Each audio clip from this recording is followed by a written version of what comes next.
G'day guys, how are we? Welcome back to the Boxing Deep Dive channel, and it is time for another special video. And today I have a very interesting one that I'm sure will get some feedback and maybe some debate. We'll see how we go. I'm sure there'll be plenty of feedback, don't worry about that, there always is. But today we're going to actually visit the best Australian performances of all time. Now, this was going to be called the best Australian wins of all time, but there is a draw in there, and I'm assuming you're going to get which one I'm thinking of, or what we're planning.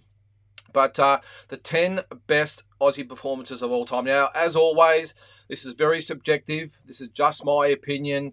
I'm sure everyone out there has their own views. They might from different time zones in the century, so they're going to be a little bit skewed towards one decade or era over another. I myself is more so the 80s, 90s onwards. So that's probably going to be more favourable to me. I know a lot of the fight fans from back in the day will have some great memories over some of their favourite fighters. But as I said, this is my picks of the fights that I've seen over the years, and just probably some of the more well-known fights in Australian history as well. So if you're not an Australian, then enjoy the video that we're going to do. Hopefully it might actually introduce you to some of our great superstars of the past, and we'll just check out some of the best performances of all time. So as I said, it was going to be the best wins, but there is a draw in there, and there have been some great performances that weren't actually wins, and we'll go through a couple of those at the end, and I'm sure I'll rattle off 3 or 4, but I'm sure you guys and girls out there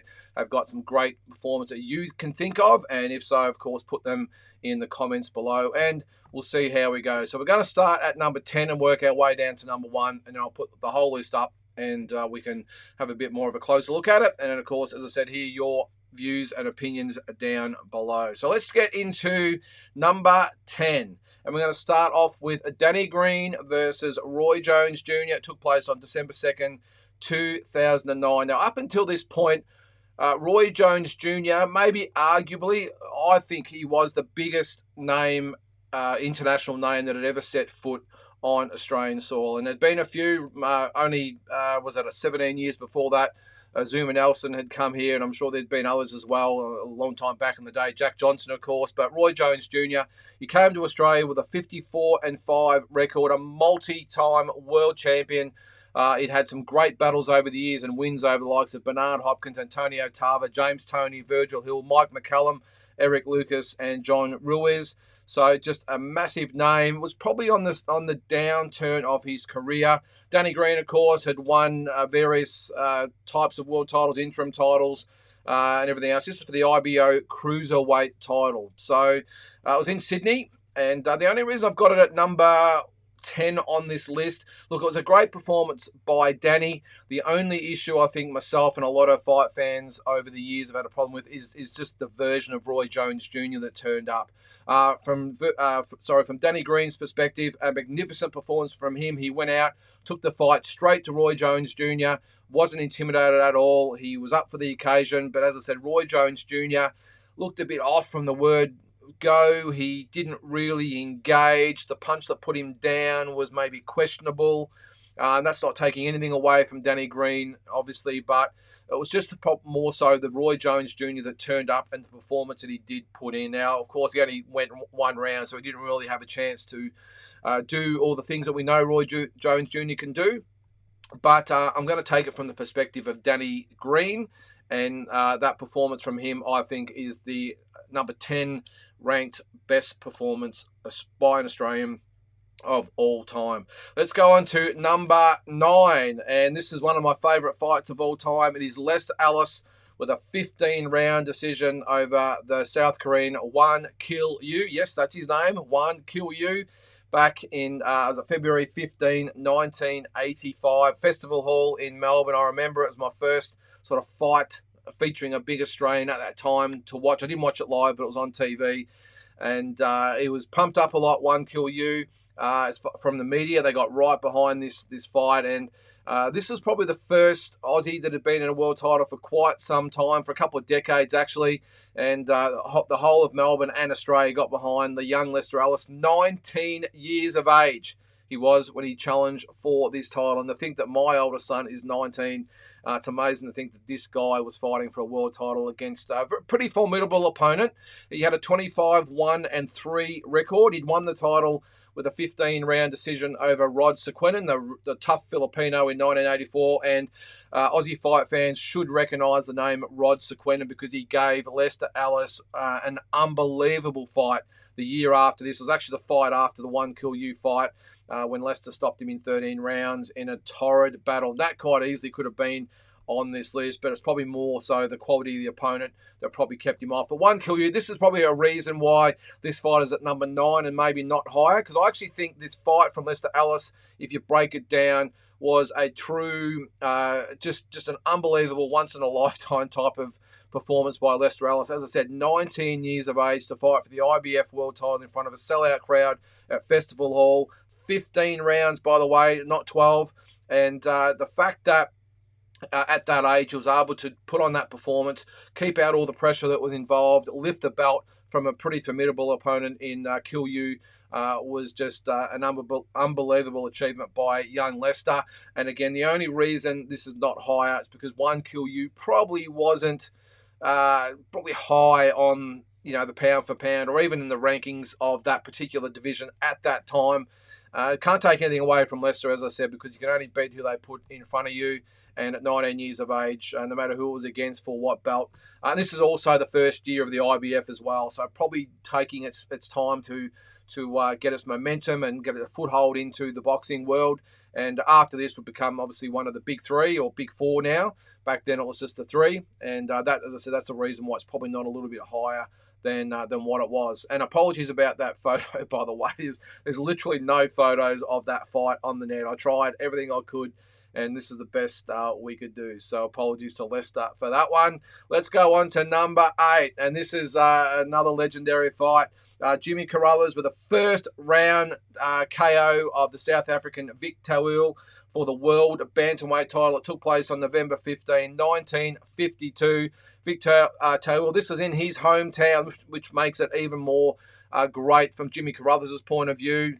T had won the title with a 15-round decision over Luis Romero the year before. He went into that fight with a 26-0-1 record. Now, Vic T in probably the annals of boxing history is probably not going to go down as one of the all-time greats, but the fact that Jimmy Carruthers, you've got to talk, this is the early 50s.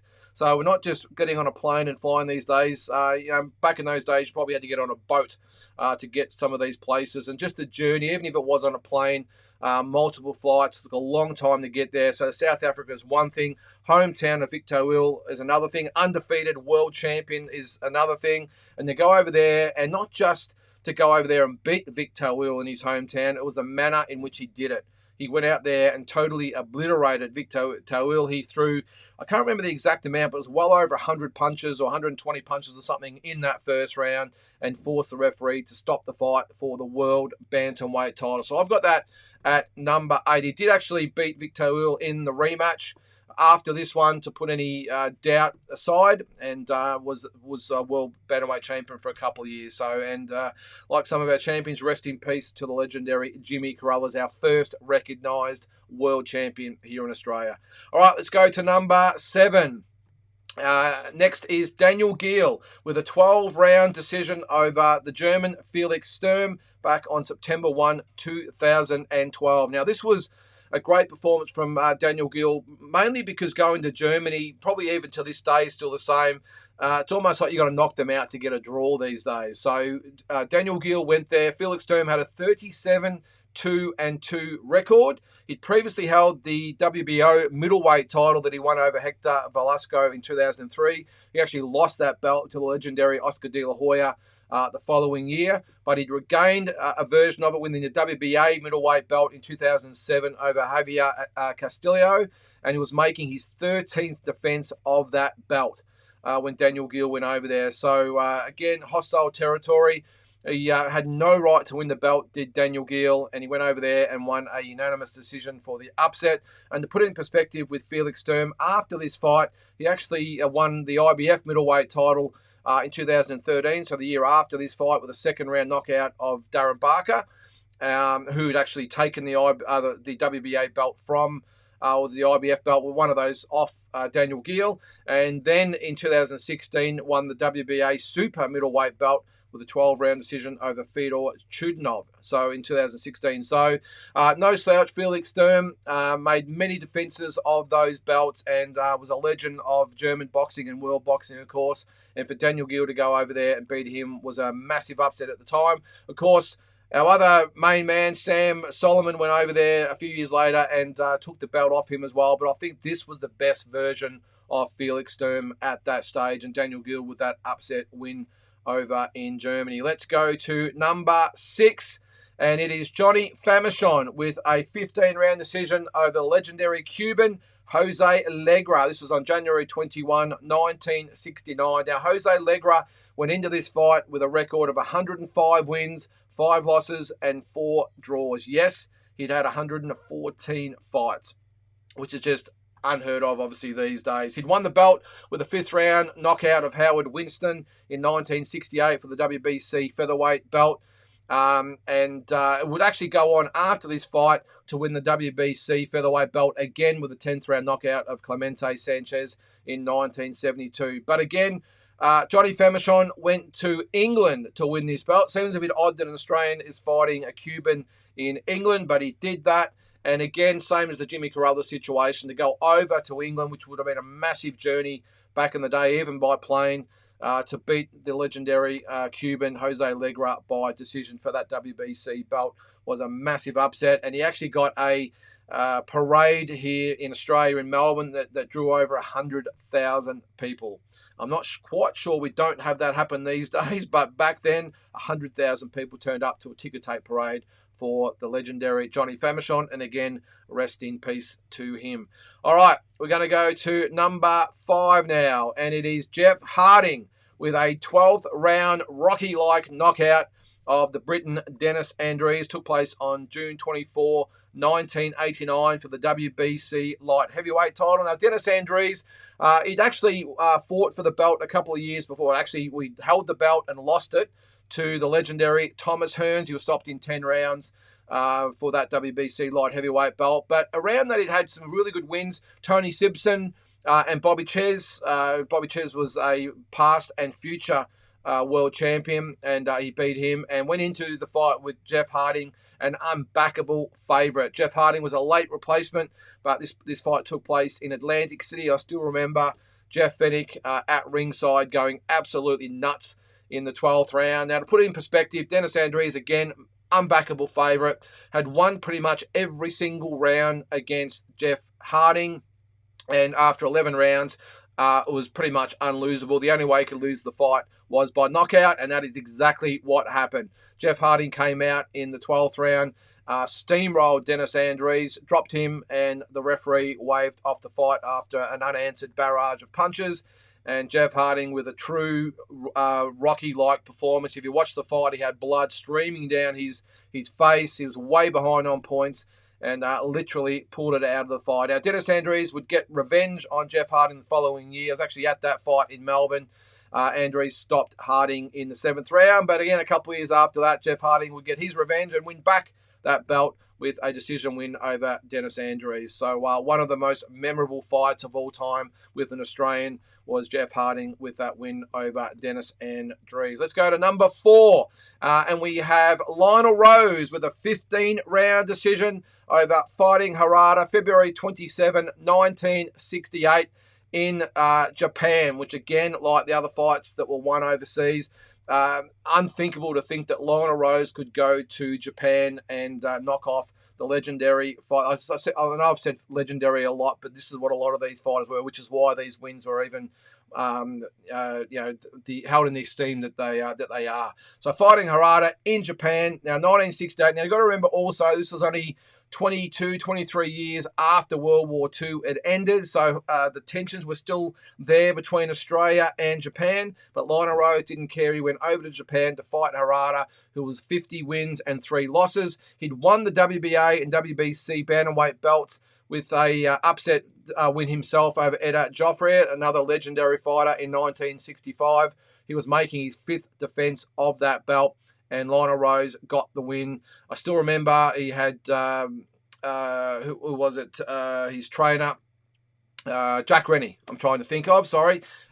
In the corner, I remember them, embracing, falling to the canvas and everything else. So just Lon Rose, again, probably in our top 2 or 3 Australian legends of all time. Now, fighting Hara would actually get another crack at the world title against another one of our Aussies, Johnny Famechon. He lost a 15-round decision in 1969 in Sydney and was stopped by Johnny in 1970 in Japan. So for me, that is the number 4 greatest Australian performance of all time. So I'll get to the top 3. Now, this top 3 was very, very hard to put in order. You could probably have them any which way, but I'm going to go through mine in a second there. Very, very hard to do because they all had different meanings, and I'm sure they had different emotions and everything else to different people. But for me in particular, I had at number 3, Jeff Fennick. Now, I would still regard this as a win. I don't care what anyone says.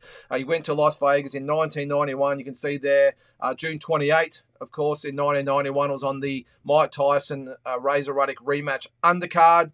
And for all the counts, Jeff Fennick did more than enough to get this victory. Azuma Nelson, to put it in perspective, had a 33-2 record. He'd won the WBC featherweight belt back in 1984 with a 11th round knockout of the, again, legend Wilfredo Gomez. Actually, before that, in 1982, he'd had an unsuccessful attempt at Salvador Sanchez, who unfortunately only died a few weeks after that in a car crash. Won the world title in his second attempt against Gomez.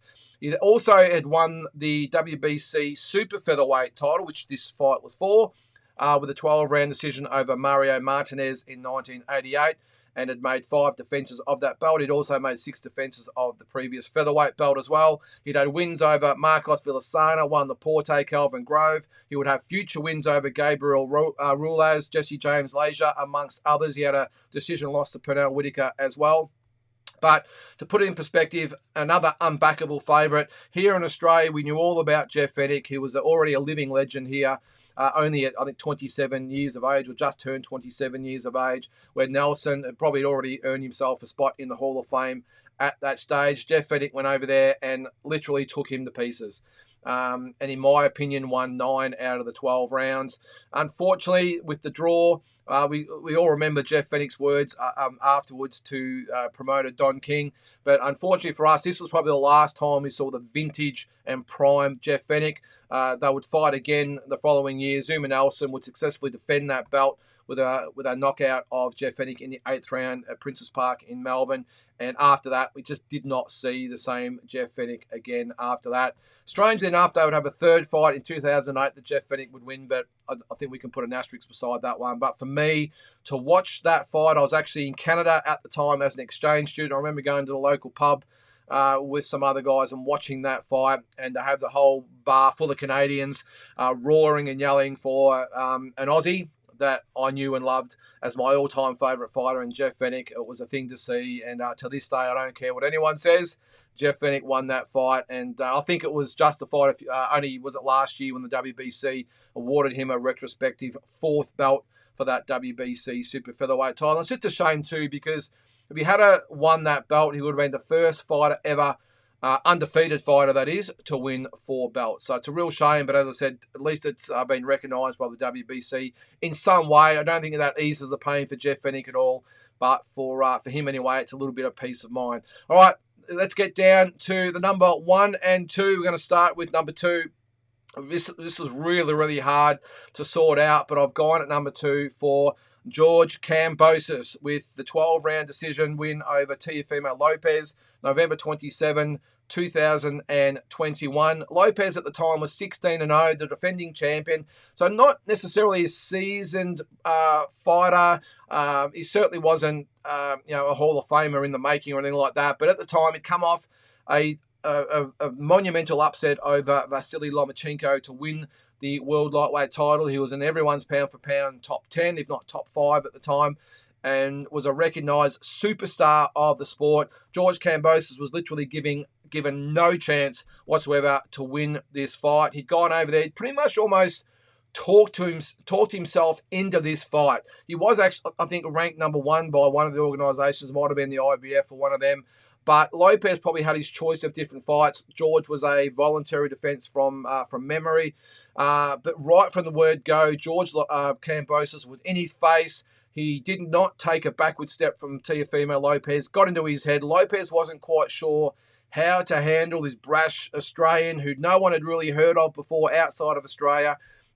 Having said that, though, George had wins, I think, before this over Lee Selby as well. That was probably his biggest win up to that date. Had a few other wins as well, but Lee Selby was probably his main scalp at that time. So really, Lopez did not give him 1 second's thought as far as being a legitimate challenger to that belt, as did most boxing scribes and, whether it be in the news or social media or whatever it might be, but no one gave him a chance. And as I said, he got over there at the press conferences, at the fight itself, in Teofimo Lopez's face. And I still remember the first round where he bit down on the mouth guard, balked to the body and come over the top with that overhand right and dropped Teofimo Lopez. And from there, he went about his business and won that belt. And the thing that makes this even more, I think, monumental for me is the fact that I think it was the 10th, or I think it was the 10th round, that Lopez actually dropped George Cambos, and at that point you would have almost forgiven George for probably staying down, taking the count. It would have been pats on the back all around, great performance, but he didn't. He got up, he shook it off, won the last couple of rounds, and ultimately won those belts. Now, of course, he did lose those belts to Devin Haney after that, but still, you cannot take this away in the context of the world boxing scene and the repercussions and the ripple effect it had right across the boxing world at this point of George's career was massive. And for me, the number 2 best Aussie performance of all time. Which brings us to number 1. Probably no argument here, I would think, unless you're a Filipino, that is. And I'm thinking, of course, of Jeff Horn with the upset 12-round decision over probably one of the legend of all legends in Manny Pacquiao. It took place on July 2, 2017. Again, I was at this fight. It was at the Suncorp Stadium in Brisbane, Australia. And again, Jeff Horn, unbackable underdog Manny Pacquiao. There was jokes that from one of his trainers, Justin Fortune, that he would actually pretty much have to trip on the ring steps leading up to the ring and break his leg for George to have any, for Jeff to have any hope whatsoever. But Jeff Horn came out. You wouldn't have known he was an underdog. He took it right to Manny Pacquiao, won a lot of the early rounds, probably won most of the first half of the fight. Manny Pacquiao came back in the later rounds, almost had Jeff gone in the 9th round, but Jeff Horn then bit down on the mouthguard, again similar to George Cambos, won the last couple of rounds and won a split decision. Now, Manny Pacquiao, again, to put it in perspective, went into this fight with a 59-6-2 record, but he was an 8-division world champion. He'd had monumental wars over with Marco Tano Barrera, Eric Morales, Juan Manuel Marquez, Ricky Hatton, Miguel Cotto, Shane Mosley, just to name a few. It also put Oscar De La Hoya into retirement and had a fight only a couple of years before this with Floyd Mayweather, the biggest fight in history. So he came to Australia, again, unbackable, and Jeff Horn took it to him, took the best that Manny Pacquiao had to offer, and in my opinion is the best performance of all time from an Australian boxer. Now, again, this is all just my opinion. It's all arguable, so I'm sure you'll have your own opinions out there. Another one I just wanted to throw in there that he didn't win.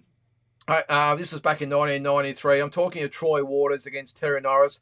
For me, that is one of the best Aussie performances of all time. He was stopped in 3 rounds, which is quite silly when you think about it. It was one of the best performances ever. But at that time, Terry Norris was probably in the top 2 or 3 pound-for-pound fighters in the world. Had wins over Sugar Ray Leonard and numerous others. He was absolutely on fire at that stage. Troy Waters went over there, dropped him, had him almost gone. Terry Norris, of course, then woke up and put him away. But for me, that was one of the best. And look, there's plenty of others in there. You could probably put in, Tony Mundine fought Carlos Monzon. Hector Thompson fought Roberto Duran. There's countless others. I'm sure you could put Sam Solomon in there with his win over Sturm. Look, there's just so many. But for me, these are the biggest performances from Aussie boxers. And again, you could probably think of another 10 you could throw in there. But these were the fights with the biggest stakes, the biggest names, and just the guts and heart that was shown by these fighters. I just don't think you can go past them. So there it is. That's my top 10. We'll go through I'll put them back up. We can have a quick look through them there. So number 10, you had Danny Green with that first-round knockout of Roy Jones Jr. Number 9, Lester Ellis with a 15-round decision over One Kill You. Number 8 was Jimmy Carruthers with the first-round stoppage of Vic T. Number 7 was Daniel Gill with a 12-round decision over Felix Sturm. Number 6 was Johnny Famechon with a 15-round decision over Jose Legra. Number 5 was Jeff Harding with a 12th round stoppage of Dennis Andries. Number 4, Lon Rose with that 15-round decision over Fighting Hara. Number 3, Jeff Fennick with a draw/win over Azuma Nelson. Number 2, George Cambos with the win over Teofimo Lopez. And Jeff Horn with that 12-round win over Manny Pacquiao. So what do you guys make of that? As I said, I'm sure you've got your own favourites you could throw in there, and I'm sure there'll be people coming from the 40s and 50s and 60s that are going to throw other fighters in there. I understand that.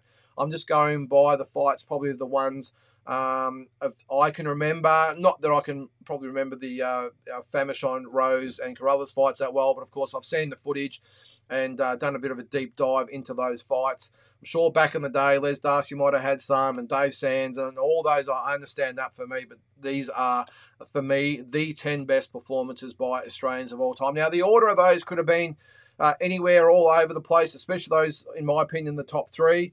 But we have to rank them, and there it is there. So how did you have it? Really interested to hear your thoughts. Just be kind to myself and others when you put your opinions out there.